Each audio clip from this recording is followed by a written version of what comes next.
A thank you for spending your time with us today. I know there's a lot of these webinars and lunch and learns to go through, and everyone consistently joining our ATS universities has shown that we have really good application focused discussions. So continue. Thank you for joining us to that, and thank you to our partners at Guardian and the Dobbins team for helping us get this set up. Dobbins Sales being the distributor through Canada, and Guardian being one of their great manufacturers that focuses on the emergency applications.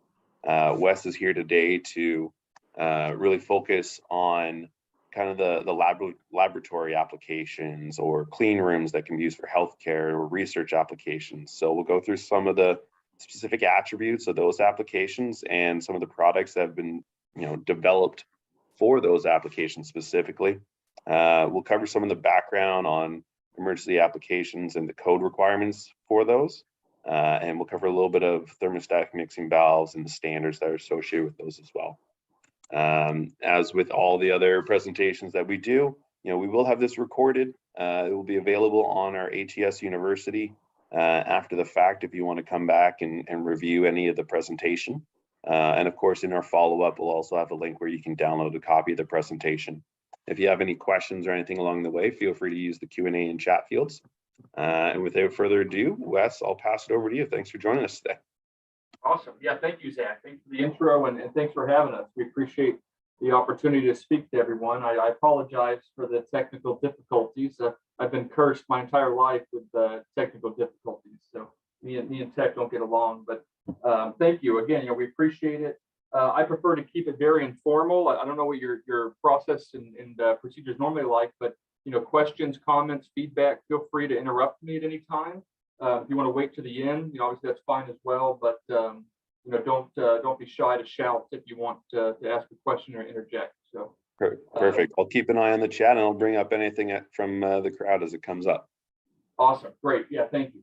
So Zach gave a great overview of what we're going to be discussing. I have a lot of information that I'm going to try to cram in here. I always start with kind of the regulation side with the history of OSHA and ANSI. I'll go through that pretty quickly just to make sure we have a background on kind of where Eyewash and shower came from, why we're around, and why you need it. In the majority of your applications, specifically laboratories and clean rooms and healthcare. Then we'll dive into a quick overview of emergency thermostatic mixing valves. So what makes my valve different from other mixing valves that are in the industry? Ours are 1071, versus maybe your 1017s and 1070s. We'll do a quick kind of overview on clean rooms and the unique challenges and unique environments that they bring. We have a lot of experience and history with clean room projects, semiconductors, biotech, pharmaceutical manufacturing, research labs. So we can speak to that. And then the fun stuff of showing actual units and solutions that Guardian manufactures here in our manufacturing headquarters facility, which is located in Chicago, Illinois. This is where we do all of our manufacturing, all of our testing, all of our shipping, assembling, everything's done in-house. And it's all we do, which makes us very unique in the industry and really as a whole, as a manufacturer that specifies solely, and focuses solely on one thing, and that's Eyewash and shower. So with that, we'll just dive right into it. So real quick, OSHA, it kind of formed our industry in 1970. Occupational Safety and Health Act was introduced. Basically, they came out and said you have to have a suitable facility when you have a hazard, or when you have injurious corrosive materials in your facility. And I love the bottom, line here that we've underlined that says OSHA does not define what suitable facility is. I like to say they tell you that you have to have it. They don't tell you what it is, or where it goes and how it works. But this is what kind of formed, the industry as a whole. And then what's more narrowly defined it is the ANSI standard, which came around about 10 years after OSHA in the early 80s. And that's the National Standards Institute in conjunction with the ISEA, which is a trade association made up of safety equipment manufacturers. In between those two associations in the Institute, we have the Z358.1 standard, which really governs, regulates, and gives all the guidance for how we as a manufacturer make the units, how much water is coming out of them, how tall they are, how close they are to the floor, how do you install them, right, as far as location and proximity to hazards. But then also, how do you design around them? Or, where do they need to be located? When do you need to have them in a room or a space? And other details like that. So OSHA framework, ANSI more narrowly defines it, and really their purpose is to establish minimum performance standards.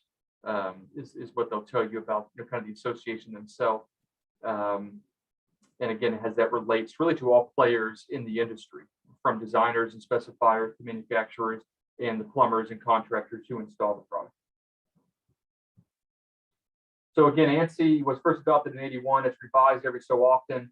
2014 is still the most recent revision. So that's been around for 8 years now. We sit on the board of ISEA. They just met recently. I feel like every time they meet, the whispers come out of that there's going to be some changes in a new standard. But as of right now, everything is based around the 2014 revision. And that's what you'll hear me talk about today. And any literature that's out there, just make sure it's the 2014 and nothing prior. And you'll have the most up-to-date ANSI literature for Eyewash and shower. So we take some general considerations, with kind of taking the standard itself and then making it kind of more relatable and getting the meat potatoes out of it. I'm going to fast forward a little bit here. Location is one of the most important aspects of it. So everyone should be familiar with this. It's 55 feet. Once you identify the hazard, which is up to whether it's, the engineer or architect, maybe the owner themselves or their, EH&S team, but someone has to take on the responsibility of locating and identifying the hazard, and then it's within 55 feet or 10 seconds walking. This should be a quick review, hopefully, but it's the path of travel that you want to worry about. No obstructions, no stairs, no ramps, no doors. A door is considered to be an obstruction. According to ANSI, there is a little bit of a stipulation to that, but we pretty much just sort of go along their first sentence in the appendix that says a door is considered an obstruction. And that's kind of what we talk to and how we help, in designing and locating units. One kind of important change that happened in 2014 from the 2009 standard was this concept of strong acid and caustics, right? So in 2009, ANSI came out and said, if you have a strong acid or caustic hazard, then the emergency equipment should be immediately adjacent. From 2009 to 2014, the industry looked at that and said, there's a couple of holes in it. What does strong mean? You can't really measure strong. And then what does immediately adjacent mean? Is that 1 foot, 2 foot, 3 foot, 10 feet, right? So they omitted that from the 2014 standard and said, you're fine if you go by the 55 feet. And then, of course, in ANSI fashion, they put an appendix back in the end of it, B5, which talks about, look, if you think you have something that's crazy, right, a more aggressive chemical that's either acidic or caustic, talk to a professional, talk to a chemical professional, look at the SDS sheets, and then make your decision. Maybe it's not 55 feet, maybe you pull it a little bit closer, maybe you put it right next to it, like at a lab sink, right, or a workstation. So 55 feet will always be ANSI compliant. If you want to go shorter than that, then that's up to you and that's up to the owner. And that's maybe involves a chemical professional and some documentation. So I always like to highlight that when you talk about changes that occurred in 2014. Finished floor to the flow pattern. There is a range you're given, so keep that in mind. This doesn't come into play a lot in labs because a lot of lab countertops, or if not all lab countertops, are going to fall into this realm, in this range. So you can put an Eyewash on the countertop and you're fine. So just keep in mind if you're wall mounting something and designing around that, then the flow pattern is 33 to 53 inches. And we help you out with this in a lot of our cut sheets. We'll tell you where to mount something on the wall to make sure that it falls into that window. I won't go through the other bullet points. If I can get you to take away one dimension and measurement today, that's finished floor to the shower head, and that's no higher than 8 feet, right? So it's 96 inches max, and I focus on that because sometimes you're getting these labs, especially newer labs, they might have tall ceilings or taller ceilings than normal. And if you have a recessed shower head, you cannot recess that shower head into a ceiling that's higher than 8 feet. This comes up fairly often where we get calls and we're sending, X number of length of supply nipples on site so they can drop the shower head down to be compliant. So keep in mind what your ceiling height is. If it's over 8 feet, you're going to want to come horizontally out of the wall or vertically down from the ceiling, and just make sure that that supply nipple is long enough to get your shower head down to that 8 feet max level. So definitely an important measurement, and it's safety related. The higher the shower head, the further it is from you, the user. And so by the time the water gets to you, you want that water as concentrated as possible, on your head and your body. And if that shower head is 15 feet in the air, just the sheer force and flow rate of the shower head, the water tends to get wide right at the higher it is, and it might disperse a little bit too much and not get enough water on you. So just keep that in mind. So one of the first questions coming in here, Yep. is there a defined temperature for showers? I know there's the range really, but I guess maybe you could speak on that. Absolutely. Yeah. So tepid water came around right in the early 2000s, I believe, as a requirement, as a recommendation. And there was a requirement closer to 2009. But yes, I mean, it's the window, and ANSI doesn't decipher between showers and eye washes. It's emergency equipment. Eye wash and shower must fall into the tepid range, which is 60 degrees Fahrenheit to 100 degrees Fahrenheit. Sorry, I try my best with the Celsius calculations. I apologize, but it's 60 Fahrenheit to 100 Fahrenheit. And as long as you're in that range for 15 minutes, you're fine. And it doesn't matter if it's a shower or an eye wash, but if I activate that unit for 15 minutes, that flush has to be minimum 60, maximum 100. And ANSI does not care if it's 60 on the nose or 100 on the nose. As long as you're within that range for 15 minutes, then you'll be compliant. And we'll talk about tepid water here more in a second, mainly about mixing valves. But I can expand that into the world of tepid water, and talk about other ways that you can approach that if we want. But for the time constraint, I was just going to talk about point of use emergency mixing valves. So I'll definitely talk about that more here in a second. Good question. Location, we'll talk about labs here. The main thing with this, we underline, is the door, right? So if you're familiar with a laboratory environment, you can have a corridor with multiple labs on each side, separated by a door.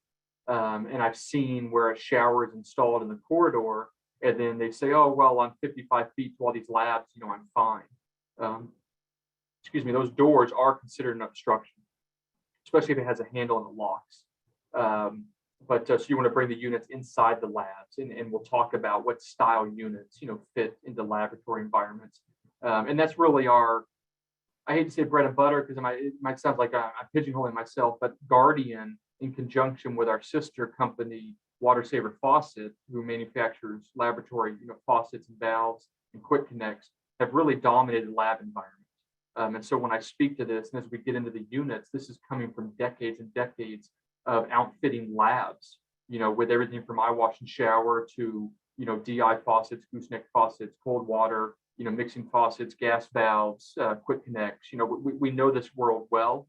And that's why we tend to have presentations like this that are focused on it. So we will definitely talk about the laboratory environment and the type of eye washes and showers that are common to use in there, and also some unique solutions that we have as well. So tepid water, right? So ANSI does tell us that tepid water is defined as 60 degrees to 100 degrees Fahrenheit, as I mentioned. And this is now a requirement. There is no grandfather clause. That's one of my favorite things that always makes me chuckle. No. I've had my eye wash installed since 1977. I don't need tepid water. No dice, right? So once the requirement was implemented, this is now something that if your unit is not supplying tepid water, then technically you are out of compliance, right? It's not an ANSI compliant unit. And again, it's back on safety. Through my travel, that I've heard a lot of kind of interesting situations people have run into. And one of them, a very serious situation, was in upstate New York. Someone pulled a shower, in mid-January, and got beautiful upstate New York water, that was probably 38 degrees, give or take. And they got hypothermia shock, right? So hypothermic shock, they actually exited the water and then their coworker held them in the water because they wanted to wash the chemical off them, and they ended up, getting, like I said, hypothermia and whatever happened after that. So this water temperature is there for a reason. And I look at it a couple ways. One is for the safety of the user, right? You can't be standing in freezing or close to freezing water that's dumping 20 gallons a minute down on you for 15 minutes. But also look at the chemical reaction, and every chemical is different on how it reacts to water temperature and the effects that can have on your body, right? So you may not want your pores to open where a chemical can absorb into your body, and vice versa. You may want really cold water because that's just better and it washes the chemical off quicker and more efficiently. So I think the window is there for a reason when you look at that from a chemical reaction standpoint. And with the design community, if ANSI said you had to have 83.72 degree Fahrenheit water for 15 minutes, it really handcuffs your plumbing system, right? And I think it would make it almost impossible with how you design and size, your hot water system. So I think the window is also there to say, hey, look, we understand this can be tricky if you have a lot of showers or remote showers and you have to get this temperature water. So we're giving you a nice range. And as long as you're within the range for 15 minutes, it's not, in perpetuity, it's only 15 minutes. After 15 minutes, it can default to your cold. But as long as you're within this range, then you're fine. That's kind of a lot of information. And I know I talked quickly, I apologize, but any questions on that concept of tepid water? Anything in the chat, Zach? Yeah, a couple things coming up, and I'll volunteer as well. In the discussions we've had, we're often asked for a recommendation within there. Is there any sort of target point that's like the best tepid water? That question's come up for me pretty regularly. Absolutely. So for whatever reason it might be, I don't think there's any science behind this, but the industry has really standardized on 85 degrees Fahrenheit. That's what our valves are factory preset at. And again, through my travels and speaking with a lot of the engineering community, everyone kind of settles at 80 to 85 Fahrenheit. I think that's obtainable, right?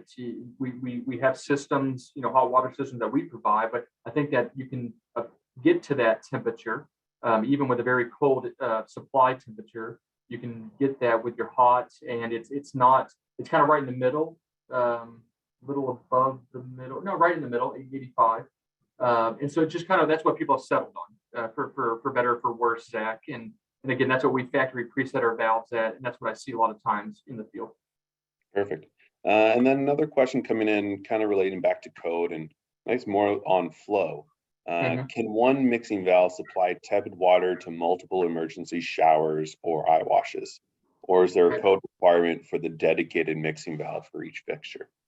Great question. So kind of two aspects to it. On the code side, I am not familiar with anything in like the IPC or UPC or National Standard Plumbing Code that says you cannot do that. And then if you look at it from an ANSI standpoint, ANSI never tells you how to do something. It's just that you have to do it, right? You have to have tepid water. I don't care how you get it, if you rub two sticks together or what you're doing, but you have to have tepid water. So they're not going to get involved in whether you're using point-of-use valves or skid systems or tankless. So you're fine there. So on the code side, I'm not familiar with anything that would prohibit it. Yes, the answer is yes, you can do that. And I'm gonna park that just for maybe like 2 minutes, because when I get to my mixing valves here in a couple slides, I'm going to show you how the Guardian mixing valve was actually designed to allow you to do that. And so I talk about pressure loss, and I'll talk about capacity and the fact that I call it piggybacking, that yes, you can piggyback multiple units, whether they're showers or eye washes, onto one mixing valve. So I'll get to that in a second, if that's okay. Perfect. We'll park it till then. Cool. Shut off valves real quick. I think this is directly related to the lab environment. If at all possible, you want to have a shut off valve or an isolation valve for our units. If you have my mixing valves in line with the unit, then we have built-in shut off valves pretty much on the check stops that you can close and lock out, do maintenance. But I've been in a lot of labs where it's an older lab and they have one isolation valve for a run of rooms, like 4 or 5 lab rooms. And you can't just shut that down in the middle of a work day, right? So I've been in labs at funky times, either before work or after work, because that's when they can isolate my unit and I'm going in and changing O-rings or spray heads or something, right? So keep in mind that shutoff valves are recommended. They are not required by ANSI. What is required is if you have a shutoff valve, you need to make sure that someone can't come along and close it, walk away snickering, right? So in a lab environment, that normally is not going to happen. More K through 12 that we see this, but the words from ANSI are provisions need to be made for unauthorized closure, right, or shut off. So whether that's putting it into the ceiling or locking it out, just make sure you don't have a valve eye level, that's just tempting someone, right, to pull a prank. So highly recommended, makes it easier for troubleshooting on my units, not required. If you have it, make sure it's locked down or out of sight, out of mind. Those are the main things. Corrosion resistance, we'll talk about more in a second in the lab environment, but just know that we manufacture units with a lot of different material. Galvanized steel is kind of our basic material on safety stations and eye washes. However, in-house here in Chicago, we have a high capacity powder coating line that we do in-house, which is pretty neat. It's one of my favorite things to go look at. We also get involved with stainless steel, 304, 316. I've even done some 316L stainless steel units for a lot of pharmaceutical manufacturing and research here stateside. So it has less carbon in it, which makes it more corrosion resistant.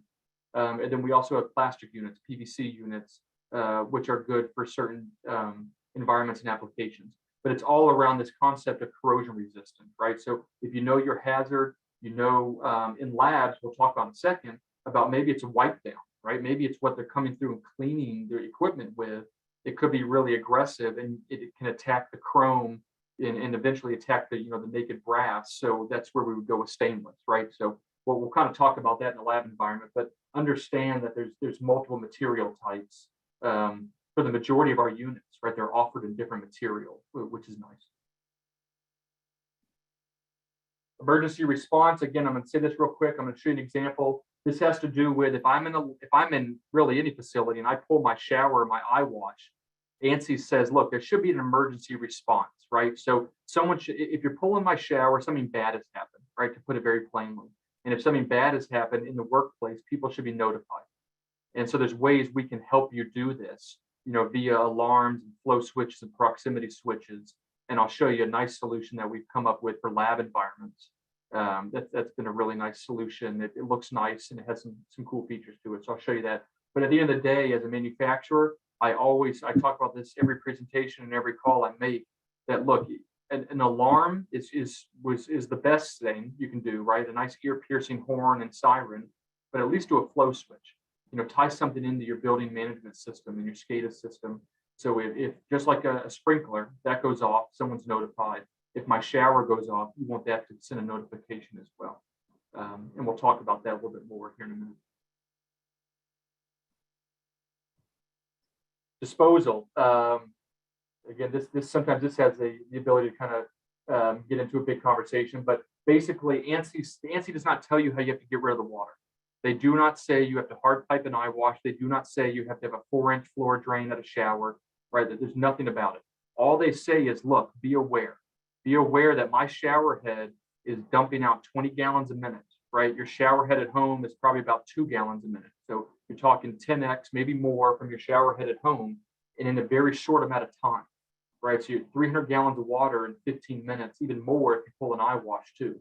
So just be aware of what residual damage that can cause in your facility. You're on the 5th story of an old hospital and you pull a shower with no drain or anything nearby. I can only imagine, right? Water goes where water goes, right? And that it's going to go. So just be aware, right? So floor drains, highly recommended. Hard piping eye washes, highly recommended. And we'll talk about in lab environments, just we kind of offer 2 different avenues for that. And we try to work with you. So, but when I tie it back to ANSI does not tell you how to get rid of the water. ANSI just says be aware of what the water can do, and also can look at your local codes, because sometimes it's not as easy as putting a floor drain there, because in some of these environments, especially clean room and research labs, maybe the hazard that you're dealing with cannot go into the standard sanitation line, right? They don't want that acid going into the sewers. I always push back and say, look, the dilution ratio, in my opinion, is more than sufficient. 300 gallons of water versus maybe an ounce, right, of acid or hazard. But nonetheless, make sure you consult, with your local codes, because you might have to go the route of like acid waste, right, or plastic, or even glass. I think glass piping as well. So just keep that in mind. Third-party certification, ANSI requires it. We use IATMO as our testing lab. All that means is to be in my world, to be officially in my world of eyewash and shower, you have to have a third-party stamp. So if you're designing and you're not using Guardian or you're looking at a different manufacturer, just make sure whoever you're looking at is third-party certified, because there are some players that are trying to creep in, and we have not seen a third-party stamp. So without naming names, just keep an eye out. So that's the ANSI side of it. Again, sorry, I think I went through it very quickly, but that was the meat and potatoes. I can send Zach a nice ANSI checklist that we have. It's a nice reference document if you'd like me to follow up with that. But as exciting as this stuff is, this is what I do, a lot of my days. So feel free to reach out if you have ANSI questions or you want to talk about an application or a project you're working on and you want to kind of bounce some ANSI ideas. I'm always around, and I love to hear from the design community about what's going on. So if there's no other questions on the ANSI side of it, I'm going to get into emergency mixing valves and then our actual units. So anything else on the ANSI side before I move on? We'll give it a second, see if any questions come in, and yeah, send over that the ANSI checklist, and we'll make sure that's distributed to everyone that was invited to the call. Great. I don't see anything else coming in, so we'll let you move along. Great. So we talked about tepid water, 60 to 100 Fahrenheit, right? There's really three avenues to approach this conundrum that, in my opinion, that tepid water brought to our industry. It was a lot easier back in the day to put in a shower and bring your cold water line to it, right? You kind of walk away and you're done, right? So the tepid water requirement has changed that. It's changed the design. It's really changed the industry. And so there's three approaches to it. 90% of the time, maybe even more, it's solved with a point-of-use mixing valve, right? What you see on your screen. It's an ANSI, it's an ASSE 1071 approved emergency mixing valve that is manufactured for one reason, and that's to supply tepid water to an eyewash or a shower or multiple units. That's all this valve is for, right? So it's different than your 1670s, 69, 17s, these other mixing valves that you have out there, okay? The other approach is to tepid water, just since I brought up the three, you have skid systems, right? Which is a presentation within itself. We can talk about offline if anyone's interested, but it's a recirculating tepid water loop system that we, kind of co-design with you. And then we procure, we assemble, we test, and we ship it as a turnkey system. And now you have a booster pump, a recirculating pump, a UV light, this full skid mounted system that is going to recirculate tepid water on demand for, your showers. And I've done loops that are 50 feet with one shower. I've done loops that I think the biggest one we've done is just less than a mile. I think it was about 4,000 linear feet, and it would have like 250 showers on it. So it's anything and everything in between. It's just a different approach to obtaining tepid water, at your units. And then the third approach is with tankless heaters, and the emergence really of tankless heaters into my world of eyewash and shower. It's not for every application. Normally, if there's any electrical people in the room, I have to hide under the desk when I bring these up. You're talking about a substantial power draw on the amperage side and the voltage, but it's pretty cool from an ingenuity standpoint that you can take, a high flow rate of 25 gallons a minute and instantly zap it, as I call it, and raise that temperature as high as like 30 degrees Fahrenheit, which is pretty cool. So it's not for all applications, but it does fit some. So you have tankless heaters, you have skid systems that are kind of the outliers, and then you have your everyday solution of this point-of-use mixing valve, where you're blending your cold supply, your hot supply, and then it's producing this tepid water output, right? And I have a whole presentation where I go into the ins and outs of the mechanism of how a valve works, but we don't have time for that. So I'm highlighting the fact that my valves, everything Guardian makes, and we do manufacture these ourselves.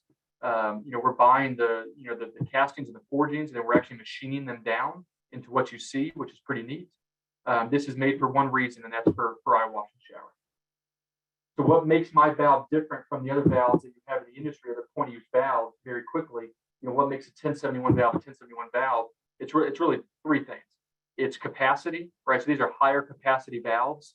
It has a cold water bypass, meaning if hot water were to fail, I cannot have my valve, strangle the cold, right? Because then the valve will be close to shutting down.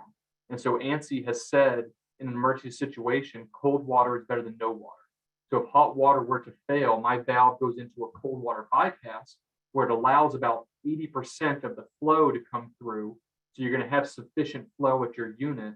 It might be, hit you in the face 38-degree water in January, but it's better than nothing. So it has a full cold water bypass. On the other end of the spectrum, it has a cold water failure, right? So, or I call it a hot water shutoff. So if cold water were to fail for some reason, you have a pipe burst or something happens, I do not want 160-degree Fahrenheit water coming through the valve to your face, right? Talk about insult to injury. So in that case, the valve goes into a hot water shutoff where the valve seat actually seals and it does not allow any scalding water to come through that could be injurious to the unit, right? So kind of three things that makes a 1071 valve a 1071 valve. And all of our valves, like I mentioned, are approved, ANSI certified, ASSC certified as 1071.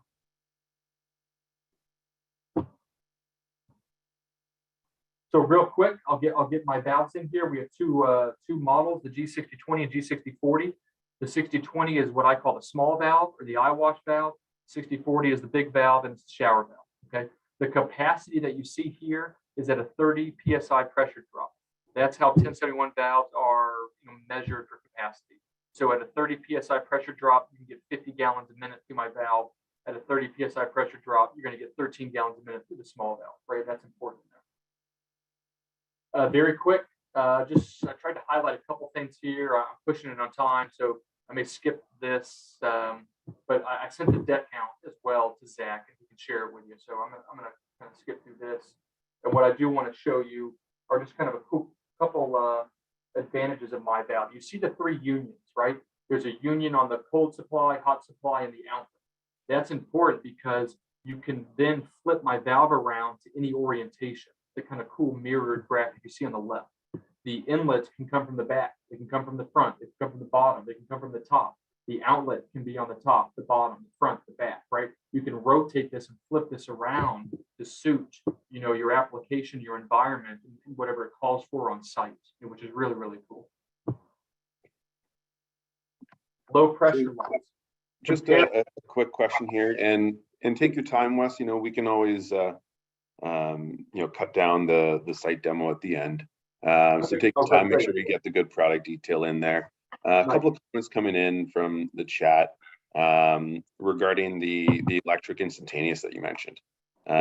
Obviously the kilowatt and the voltage and the amperage can be pretty extensive on the electrical engineer as well, but the price point of those very high voltage models can sometimes price it out. So I would say from my experience, it really comes into, those very limited situations, generally revolving around space for the water heater, more so.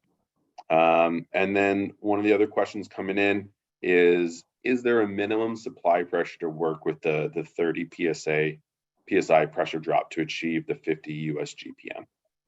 Yeah, so we need 30 PSI at our units, right? So I kind of work back from there. So that's not at my mixing valve, that's at the unit itself.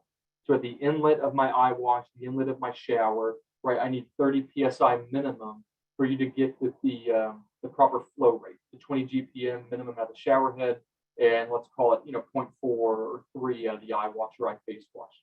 So then as I work backwards, I say, well, what size piping, what type of piping am I using from my unit to the mixing valve, right? So we can calculate that loss in the flow rate.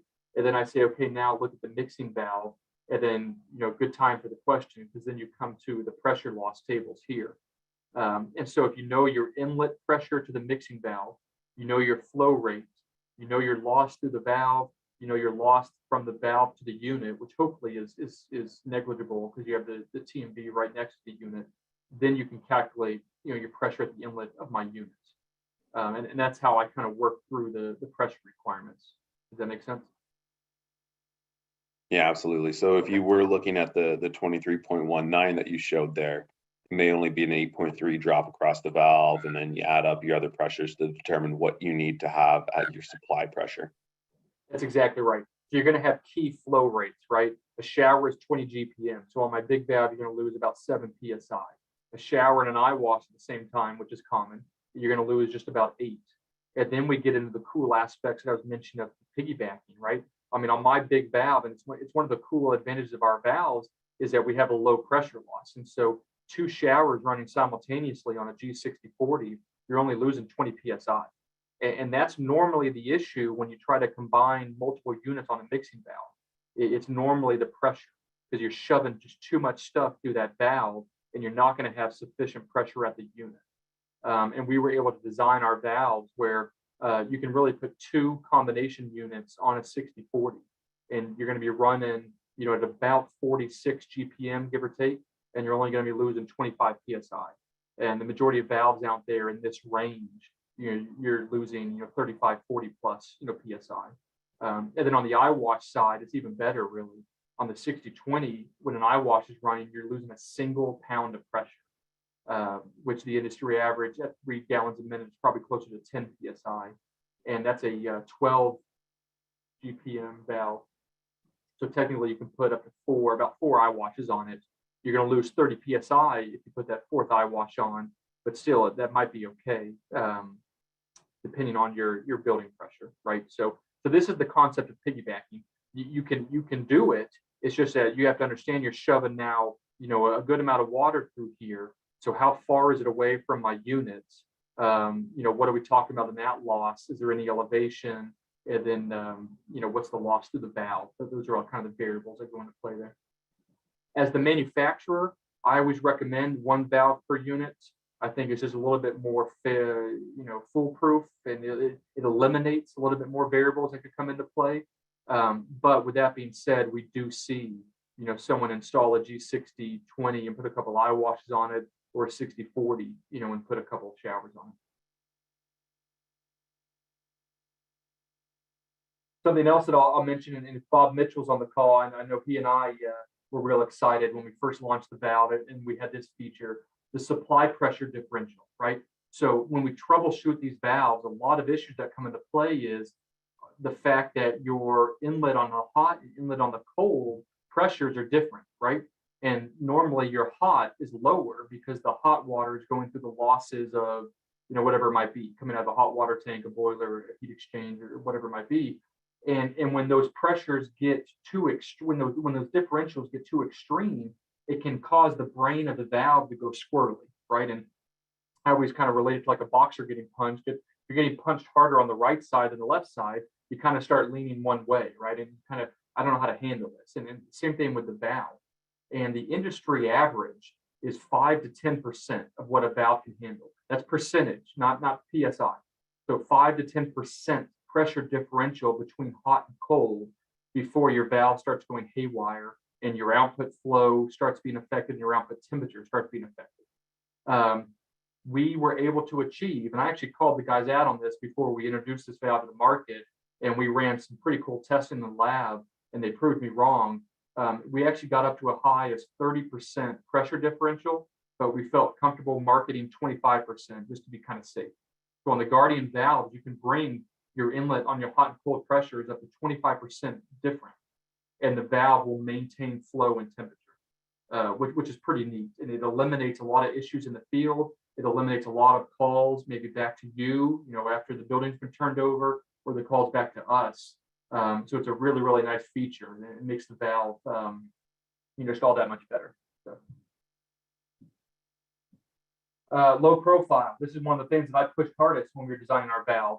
And we're the only manufacturers who have a emergency mixing valve that can fit into a 4-inch wall in both cabinets, the small valve and the big valve. And I apologize for the engineering drawings. The renderings are coming, but I'll show you how this relates to the cool, recess lab unit here in a second, and what we were able to accomplish, doing that. Any other questions about mixing valves before I move on to lab environments and actual units? No, I think you're good to go. Let's dive into clean rooms. Cool. So clean room. I know that was one thing we wanted to kind of talk about and include in this presentation. And as I mentioned, I'm by no means, a clean room expert. I don't work in this area. My experience is with, projects that we've done for decades and decades in clean room environments. And then maybe, some kind of just kind of personal, education about learning more about these. So I'm sure some of you on the call know much more than I do about these environments. But I always like this, the word clean room is kind of loosely tossed around, in my opinion, where there are actual defined clean spaces, right, that are classified and are certified, right, and measured, right, in the ISO world and the BSL world. But basically, a clean room is a controlled space where we're trying to control the concentration of stuff, right, of dust, of particles, right, I guess using the scientific word. And how do we control that, right, and what does that mean, right? So we have this room that we're trying to control the amount of particles and the size of particles. You get clean room classifications, again, in the ISO world and in the BSL world, based on the number of particles in the space and the size of the particle. So basically, in this room, how many particles will I allow, and what's the size of that particle that I will allow, right? And obviously, we're talking about very, very small, measurements here, but that's how they're classified. So how do you control that, right? So the clean room environment is mainly controlled by the room itself, right? Or I like to call it the shell, because some of these environments are modular, right? And they're actually built off site and then delivered to the facility. So it's the shell and it's the HVAC system. And these HVAC systems are highly technical. You're turning up to 50 times, an hour. The filters that they're using are very advanced, very sophisticated. And so the HVAC system is integral to the clean room, and then the shell itself. And I have these clean room panels highlighted here because we partner with these panel manufacturers that you may know. There's a handful of them out there, and they build modular clean room systems. And then they can deliver it already built, or they can build it on site. And they have these panels that are normally about 2 inches. And you have this clean space that they'll give you. And there's a player down in Texas too, stateside, that builds clean room pods, and they'll deliver a pod that is sealed, in a clean space. And so basically, you have this shell that doesn't allow air in and out, right? If you're controlling particles, then you can't just have air coming in and out. And we'll talk about how that relates to my unit. When you want to recess something into a wall that is a part of this clean room shell, you have to maintain the integrity of that space so no air goes in and out, right? And then again, in the cleaner applications, right, the highly classified ones, you actually have the airlock where you have a holding period, but basically no air in and out. And then I tossed in the pressurization because I've always thought this is kind of the coolest aspect of clean rooms, this concept of positive pressure and negative pressure, right? So when you have positive pressure, you're pumping air into the room, okay?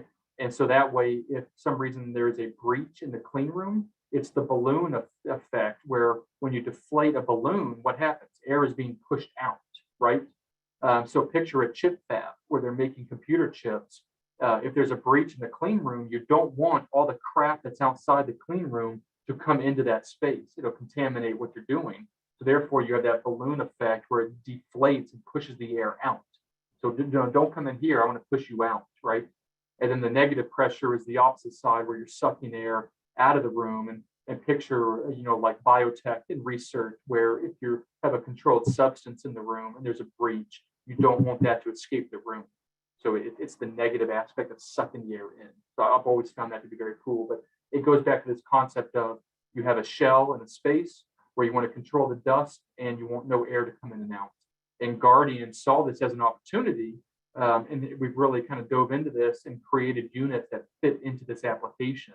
And we've been very successful with every major pharmaceutical manufacturer, stateside and around the world, and then all the biotech players that get involved in research and development and utilize clean space. And I got to point out semiconductors. If anyone gets involved with those type of projects, that industry is booming right now. As everyone talks about the chip shortages worldwide. And Guardian is a big player in the semiconductor world with our clean room unit. So that's my little clean room background. Again, I'm by no expert, but this is kind of my tip of the iceberg knowledge. So now we're in labs, right? We're in labs, we're in clean spaces. So let's talk eyewash and shower and what you use, right? Everyone, I'm sure you can picture a wall-mounted Eyewash with my nice, orange plastic bowl. Those are more industrial, right? It's manufacturing, it's warehouses, it's car dealerships. Those type of environments. You really don't see those in labs because they take up a lot of space. You really don't want something protruding out of the wall like that. It's also an aesthetics standpoint, right? It just doesn't look as nice as what you see in front of you. So when you talk about lab sinks and workspaces, we have what we call swing out and swing down Eyewashes. And these function via what I call a plug valve. So you have a bonnet that the supply arm is threaded into. That bonnet sits on top of a stem, and the stem has holes on it that allow the water supply to come through. And as the bonnet rotates around the stem, you're closing those holes and opening those holes, in the stored in the open position, right? And so it's an auto flow valve, meaning as you come over these units and you pull it down or you swing it out, water is going to flow automatically because that bonnet has rotated around the stem and it's allowed the water to escape. So the units you see in front of you are in the activation mode, meaning water would be coming through the heads as you see them. And then when you store them, you're swinging them back out over the countertop, or you're swinging them up, to get up out of the sink. And that's the stored position. So when we talk about our lab environments and our different lab applications, the first two going left from right are chrome plated brass, right? So this is brass tubing that we bring in house and we cut down and we thread and we bend and then we polish, buff, chrome plate, ship, assemble, and test. Everything's done in house. And you have Eyewashes that fall under this realm. You have eye face washes. It accomplishes the same thing, just more water. The third one from the left is what we see more often than not when you get into more intense lab environments, and definitely in clean room spaces. And that's because it's 316 stainless steel. So the supply nipple, the T, the bullhorn, as I call it, or the Eyewash assembly, the bonnet, the stem, everything is 316 stainless. So it's more corrosive resistant. It'll handle those hard wipe downs, when they're wiping down with aggressive cleaners. And more often than not, everything in the space or a lot of the equipment in the space is going to be stainless, so that fits the mold, with that as well. So two different material options. You have our chrome plated brass options. Then you get into 316 stainless steel, and the one on the right is barrier free or ADA compliant, right? So this has an offset supply arm where it actually sinks down into the sink, and it gets you underneath the 36-inch height requirement that ANSI has for ADA. I will say, before I ask about questions, let me say this: when you have these units, please know two things. One, what your sink size is. Every sink is different, right? So when the hole is punched into your beautiful epoxy countertop or whatever it might be, and you install my unit, and then you go to activate my unit, and it hangs over the sink by 4 inches or 2 inches or an inch, whatever it might be, right? That's an issue. We want the water captured in the sink. So be aware of your sink size. And if I need to alter my unit, I will. I'll chop my arm down smaller. I'll make it longer. Whatever I need to do to help you out, we will. We just need to know that ahead of time. The second thing is know what's going around the sink. Are you doing wrist blades? Is it a cold water faucet? Is it a mixing faucet? Are you doing an electrical box? Are you going to have a DI faucet?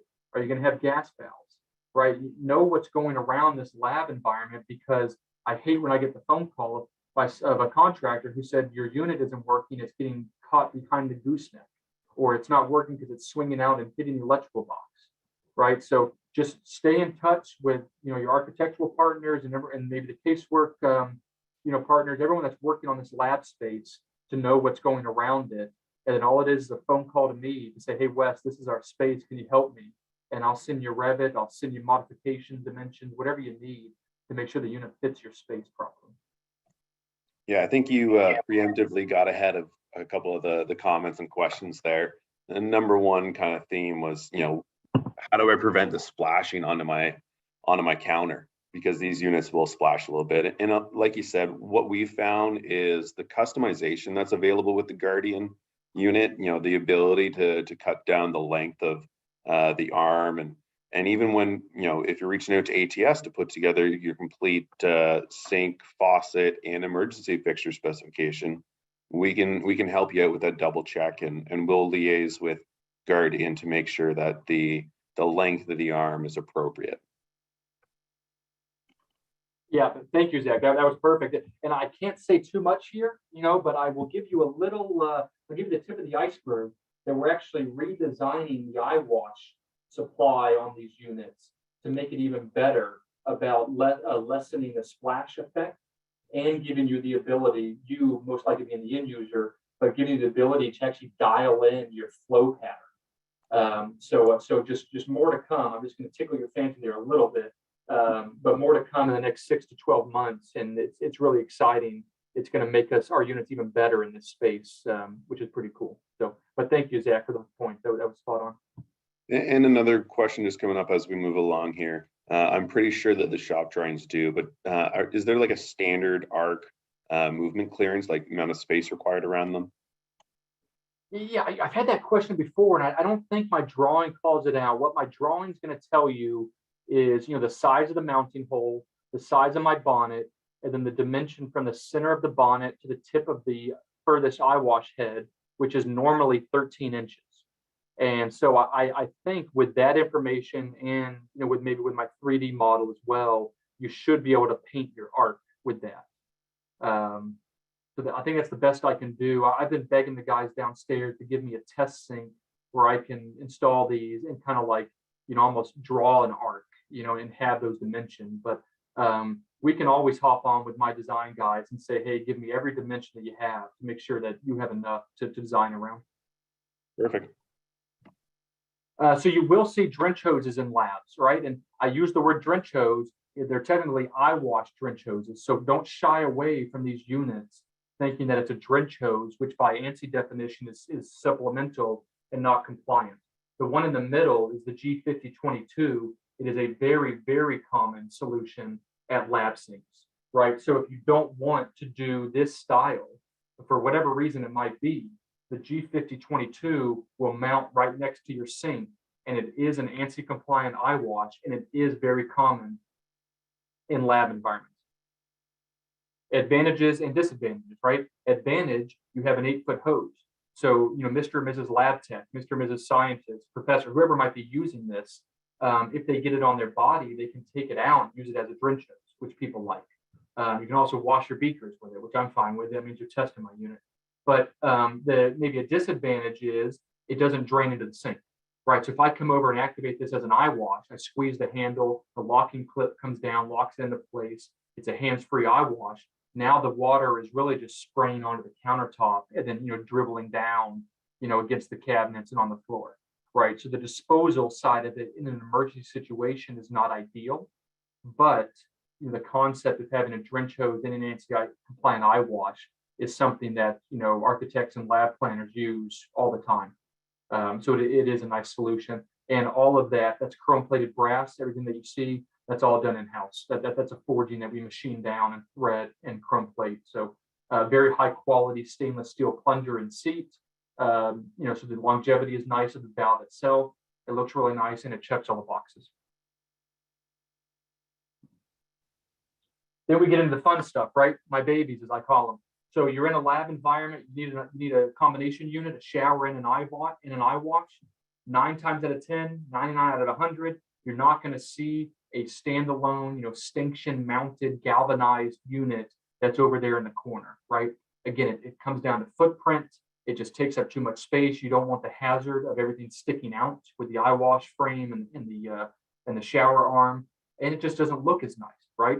I would never say my units don't look nice, but a 7-foot galvanized frame does not look as nice as what you see in front of you with a recessed stainless steel cabinet that has a really nice finish on it, a return flange, and it fits into a standard 4-inch wall, right? I mean, the concept is just really, really nice, and the aesthetics is even better. So we have cabinets that you see here. The one on the left and in the middle is an internal drain, right? So if I were to take that bottom panel off, you'll see a 2-inch female NPT drain there that you would bring your sanitation system to, or your acid waste. And then on the right, you have what we call a daylight drain. So if you do not want to hard pipe the Eyewash, we have this external front drain where the Eyewash is captured into the drain pan. It goes into the unit, comes down, and then spits out, via this stainless steel elbow. The unit is 304 stainless, 16 gauge, number 4 satin finish, which is a very nice looking finish, does not attract fingerprints, it's very easy to clean. We brought it off the wall 3/8 of an inch and put a return flange on it.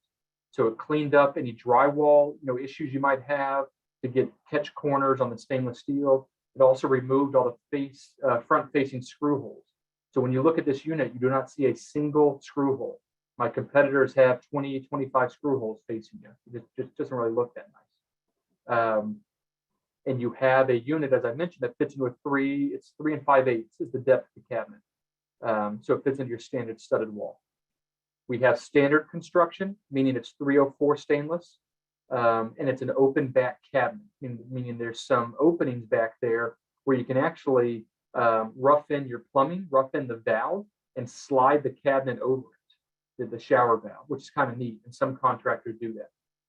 We have clean room construction. So what does clean room construction mean? And this is why I started with that slide about the background of clean rooms. We're worried about air penetration, right? We have our shell, and now we don't want air in and out. So with our clean room construction, it is a solid cabinet. We weld all the seams, and the cabinet is one solid piece.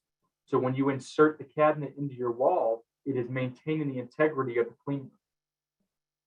We also have clean room cabinets that are 316. Again, you get back to the white downs and maybe what else is going on in the space. So we have our 304 construction, and then we have 316, type stainless steel construction as well. We also have a fire rated unit. So you could insert this unit technically into a 1 or a 2 hour firewall, and it will maintain the firewall integrity. It's UL listed for 1 and 2 hour firewalls. And we accomplish that with the same type of sealed cabinet that we have in the clean room construction. And then we wrap an endothermic mat around the back and the top and the bottom and the sides.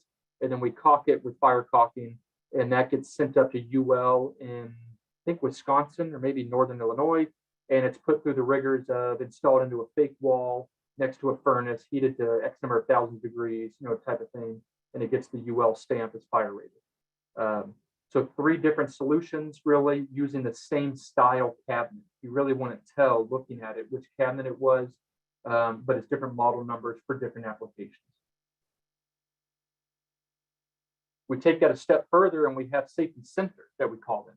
So you can actually incorporate other safety items, extinguishers, fire blankets, spill kits, defibrillators, whatever other safety items that you might find scattered around a room.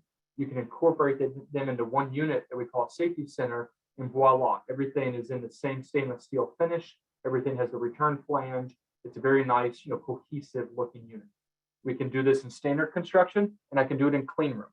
I can't do the modular cabinets in fire rated because UL is very strict, and we'd have to do every single model number. And just trust me when I say it's not cheap for the cost they do for each model number. So no fire rated on these, but we can do these in clean room and standard construction, with the seam welded corners and the airtight cabinet. This slide is a little messy. I apologize, but I wanted to show you a couple other things. Bob Mitchell with Dobbin Sales, and I have been very excited about the solution on the left, and that's this concept of incorporating our mixing valve with our recess unit. And this is the reason why I pushed the design guys and gals so hard when we were designing the mixing valve a couple years back. I said, you got to fit it into a standard 4-inch wall in the cabinet so we can do just this. We can build this cohesive recess lab unit that has a TMV literally integrated into the Eyewash and shower housing. It reduces your stagnant water line from the TMV to the unit. So when you talk about Legionella and bacteria growth, we're taking an approach on that. And it just makes it easier for PM, right? Preventative maintenance going forward, where everything is here. You can see the valve, you can see the output temperature, you can maintain it, you can do the shut off on the check stop if you got to get to the Eyewash. It's just a really, really nice looking unit, and it makes a lot of sense from a functionality standpoint. On the left is how it is. The rendering I wanted to show you just because I think it's a cool rendering, but we had it on the bottom and we switched it to the top because in our opinion, it doesn't make any sense for you to bring your supplies, which are probably coming from the top, all the way down around the unit and then piping from the bottom.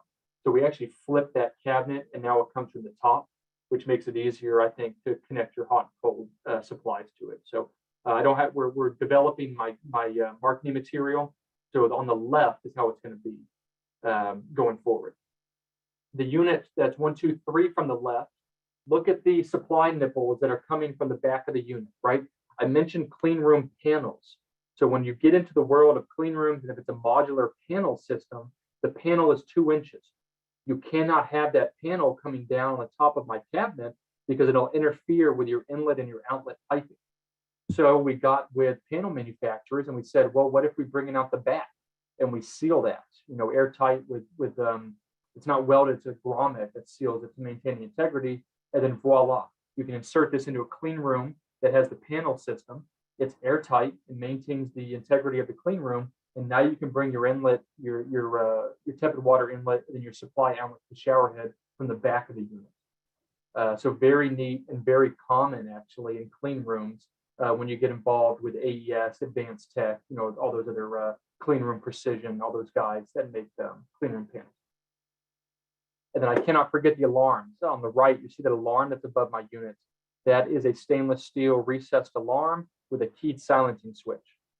So that has a flow switch behind the wall that's tied to my unit. The keyed silencing switch came from UCLA here in the States, where they said, look, I love your alarms, I love your units, but I can't have an alarm going off when I test it, during classes. So, and I don't want a push button because someone could come push the button and walk away and leave.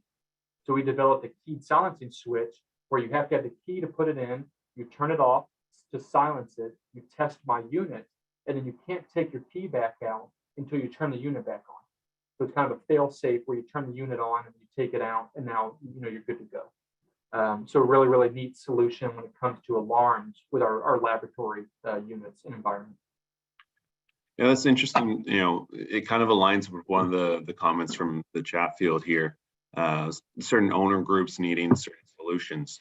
One of the comments was asking whether or not it was still available with the bottom inlets, or if it will be available with the bottom inlets, because some owner groups have a no ladder access requirement.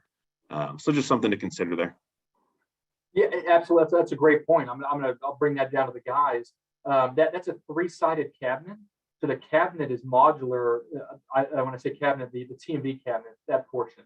So that can be flipped around to top or bottom. It would just be a different, union setup and pro press internally. But 100%, we hang our hat on. If that's what you need, we'll make it happen for you. Perfect. And I think last slide, just some kind of outliers. Never forget about the test kit. You are required by ANSI to test our units weekly. So the test kit on the left is just something that can help you out. It's nothing fancy. It's a windsock and a bucket at the end of the day, but it helps you out to capture the water. And then don't forget about modesty curtains. Lab environments are normally public spaces, meaning there can be half a dozen or a dozen employees in that space.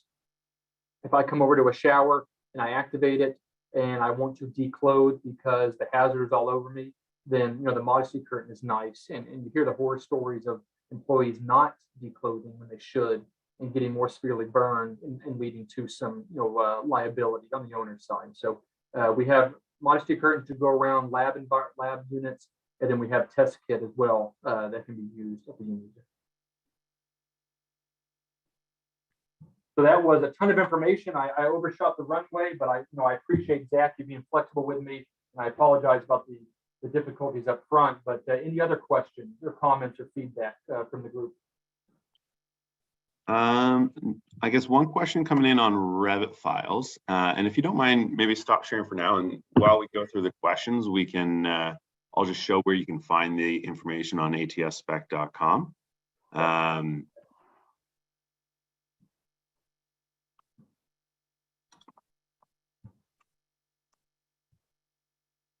Perfect. So first and foremost, a quick thank you to everyone that has joined us so far today, and recognizing that we're running long a little bit, we'll get this up and running as well. As before I dive in, Wes, there was a question about Revit files for the cabinets. Are there Revit files available? I have a Revit file for the unit that has the Eyewash and shower and TMV. Is that what they're Yeah. referring to? Yeah. Yeah, I think that'd be. Not yet. So I have Revit on on the shower one. I have a Revit on the normal mixing valve one, but we're still, kind of cleaning up the final design. So once I do have that finalized, I'll either get it through to you, Zach, or to Bob Mitchell, and I'll make sure everyone gets it. Perfect. And all the Revit for any of the products that are launched, obviously this one is pre-launch, but once it's available, it'll be up on the atsspec.com website, and we'll also have the Revit files available, as well as through the Guardian website, I'm sure. For those that may not have seen the spec tool from ATS before, it's available just by going to atsspec.com. There's a simple login or sign up button, as well as some videos. For some speed today, I'm going to take a very quick version of this. First and foremost, if you want to get into making a selection, we do ask you to create either a quick spec, a project folder, or a master that you can then copy from continuously.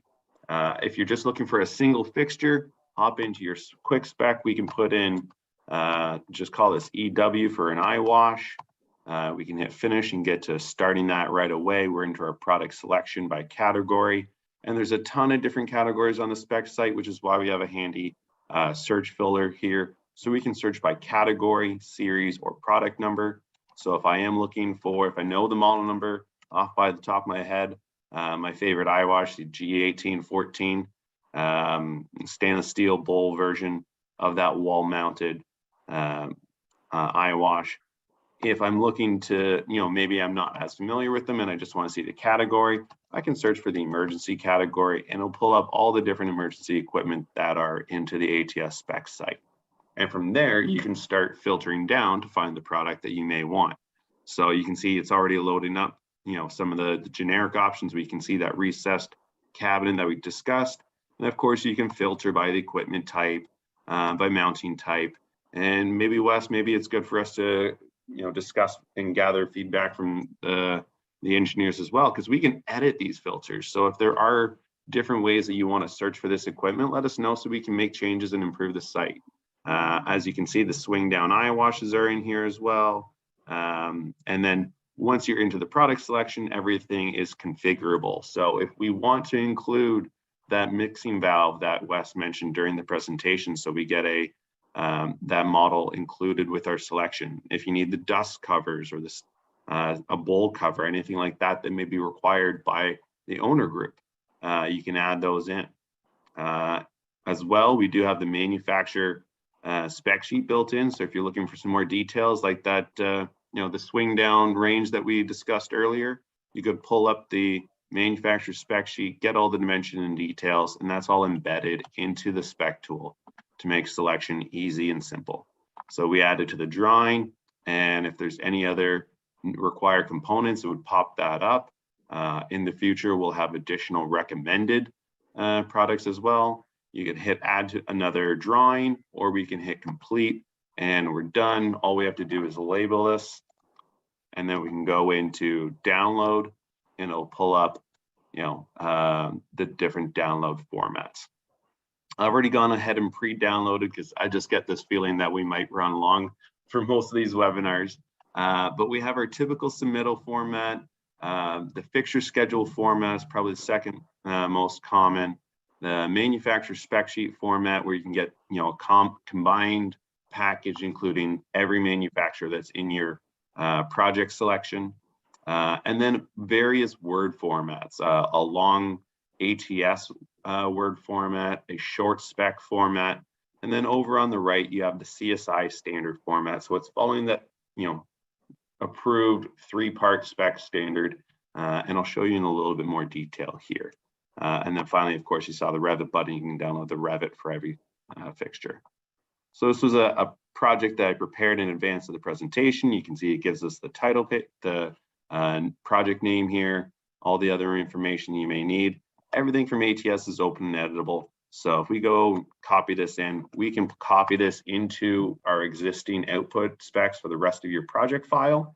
And the formatting will match, the tabbing will match. In terms of the other formats I mentioned, the fixture schedule gives you a nice fixture schedule with the top column headers, describing the product. And then of course, the PDF packages I referenced. So this is that manufacturer spec sheet format. Gives you a nice table of contents of a couple of fixtures, nice title page with configured model number, and then shows the manufacturer spec sheets. And then the ATS submittal type spec sheets where, again, you get a nice clean title page. This is great for review if you're doing kind of first or second review. Maybe you want to provide a couple of options to your owner group to review. You could have your plastic bowl and a stainless steel bowl. You could have a variety of safety center so that you can discuss with the architect, hey, these are our options, and you can review them all together and make that decision. You can see the ATS version does, check off any boxes for options that you selected along the way, and includes all the detailed cut sheets that you may need. So that's the very, very quick version of Intro to ATS. Everything's nice and simple to navigate and find the product that you may be looking for. Again, just hit the plus button, search by category, search by product number, and then when you find the product you're looking for, hit download and download the format that you may need. So I appreciate everyone sticking with us to do a little bit of overtime there. If you have any questions along the way of the products, reach out to us in the follow-up. We will have follow-up coming up, I think tomorrow, where we'll send out the link to the recording. And of course, we'll have the slide deck that Wes provided us in that link as well. So you can download that and move along. And if you need help with your next project in terms of selecting the emergency fixtures, reach out to me. I can either get you started on ATS specs so you can find that Guardian product that we discussed today, or we can make the selections for you through our spec team. So thank you very much for the day. Thank you, thank you, Wes, for spending your time with us today.